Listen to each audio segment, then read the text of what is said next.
fim do governo Sarney foi bastante melancólico. O Brasil acabou decretando uma moratória, quer dizer, deixou de pagar a sua dívida externa, e ao contrário do que muita gente pensa, isso representou um sério golpe nas finanças brasileiras. As eleições da sucessão do presidente Sarney, surgiram vários nomes. Brizola teve, naquele momento, teve o seu, digamos assim, o seu apogeu como candidato à presidência da República. Porém, a disputa acabou concentrada no segundo turno entre Luiz Inácio Lula da Silva e Fernando Collor.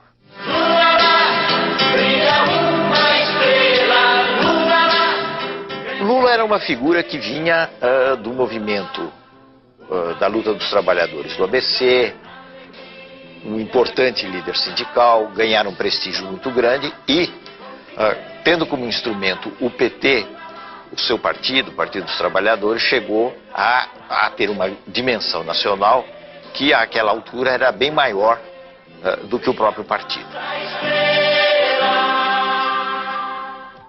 Se nós não soubermos nesse instante saber quem é que está querendo que a sociedade brasileira avance e quem é que está querendo promover um retrocesso na sociedade, o povo brasileiro poderá cometer um equívoco muito grande nas eleições de 89.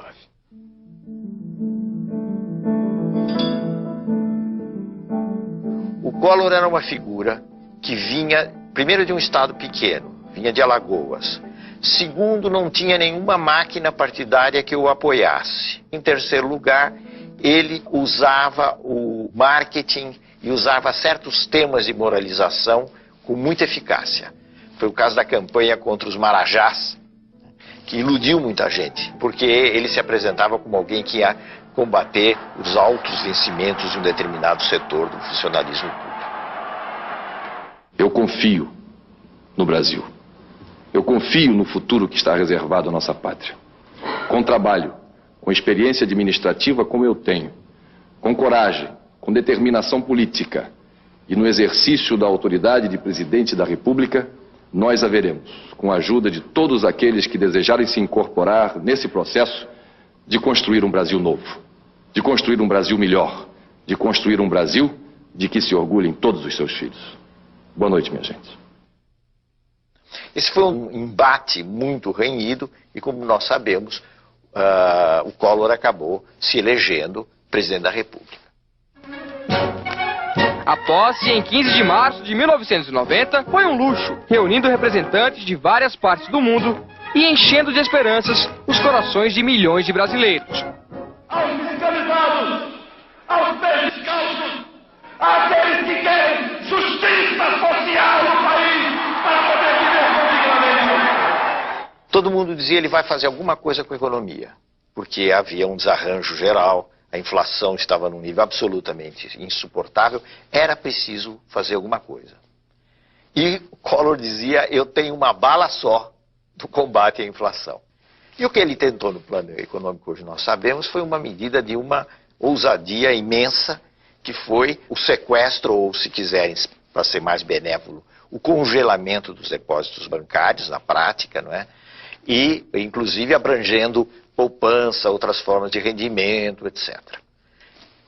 O plano Collor provocou um choque, vamos dizer assim, na população.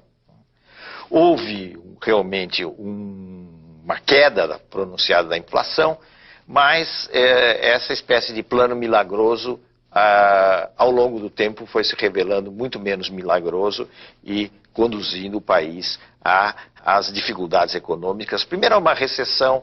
A recessão poderia até levar a um reequilíbrio, mas não houve sequer tempo do reequilíbrio, porque o Collor foi tomado por uma onda de críticas no plano político que acabou levando ao impeachment. Na verdade, o governo Collor combinou medidas modernizadoras com um imenso grau de corrupção.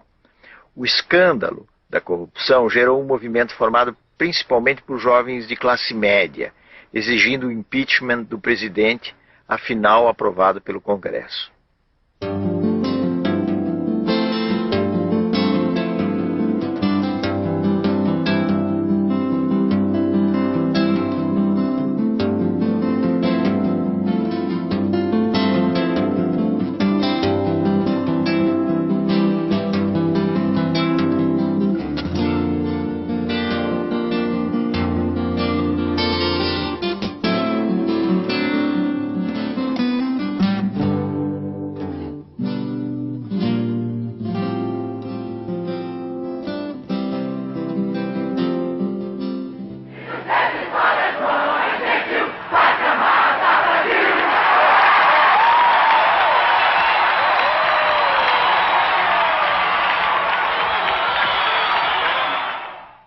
lição que nós tiramos do impeachment é uma imensa lição. É uma coisa extremamente positiva e que nos levam a um otimismo razoável sobre a vida política brasileira, que tem muita coisa ruim, muita coisa negativa, mas que também tem muita coisa positiva. Por quê? Porque o impeachment foi um episódio, pela via legal, de substituição de um presidente da República, sem golpe militar, sem manobra palaciana, quer dizer, alguma coisa excepcional no quadro da América Latina. Foi um momento de um passo a mais na maturação da democracia brasileira. Iniciamos este trabalho citando que conhecereis a verdade e a verdade vos libertará. E Getúlio Vargas também, em um certo momento, disse: quase sempre é fácil encontrar a verdade.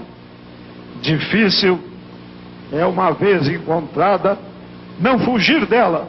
Espero que a nação não fuja dessas verdades. Muito obrigado.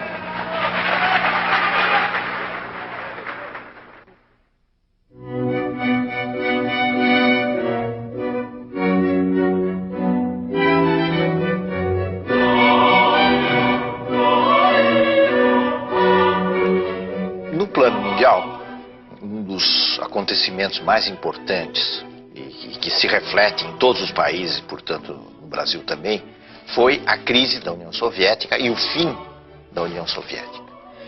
O fim, simbolicamente, foi representado pela queda do Muro de Berlim. Com o fim da União Soviética, a crise na Rússia, o que nós tivemos foi o fim da Guerra Fria, que dividia o mundo em dois campos e alterou muito as relações políticas no mundo, e o início de um processo que nós podemos chamar de plena hegemonia americana. A globalização é uma interpenetração, digamos assim, econômica e financeira que se dá em todo o mundo, não de uma forma igual, porque existe um centro hegemônico da globalização, que são os Estados Unidos. Mas eu diria que a globalização tem possibilidades positivas. O intercâmbio comercial, cultural entre as nações é em si mesmo um fator desejável, e tem riscos reais, porque a globalização, se não houver medidas no sentido de limitá-la ou de alguma forma regulamentá-la, a globalização tende a acentuar desigualdade entre países ricos e países pobres.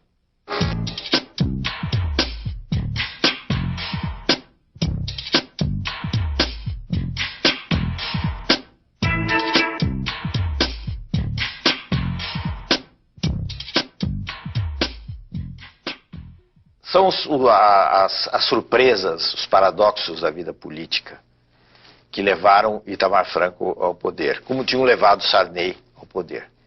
Nesse caso não havia a morte de um presidente, mas havia o impeachment de um presidente que era o Collor. Itamar era uma figura que vinha dos quadros do velho MDB, dos quadros da oposição, e que encontrara uma chance de subir na política mais, como candidato a vice do Fernando Collor.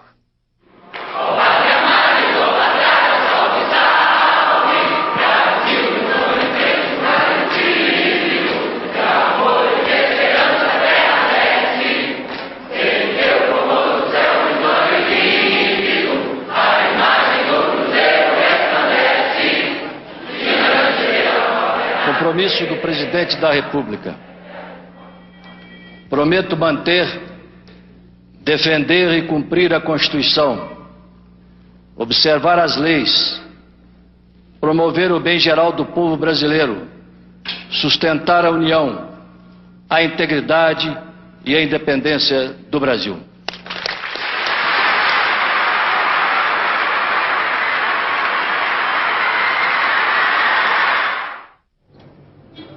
Itamar fez basicamente um governo de transição. Ele completou o período Collor. E eu creio que a coisa mais importante que ocorreu no governo de Itamar foi a implantação da URV, da Unidade Real de Valor, um passo absolutamente necessário para a implantação do Plano Real. A moeda é o mais concreto dos atos de confiança das nações em si mesmas. Por isso, todos os processos inflacionários da história se relacionam com as crises políticas e com as crises morais. Com o real, o dinheiro que está no bolso do trabalhador vai manter o seu valor. Muito obrigado. Essa medida, a escolha de Fernando Henrique Cardoso para o Ministério da Fazenda, eu acho que foram os méritos mais significativos do governo Itamar. A disputa pela presidência da República, em 1994, se deu essencialmente entre Lula, que era mais uma vez candidato pelo PT, uma frente de oposições, agora enfrentando Fernando Henrique Cardoso.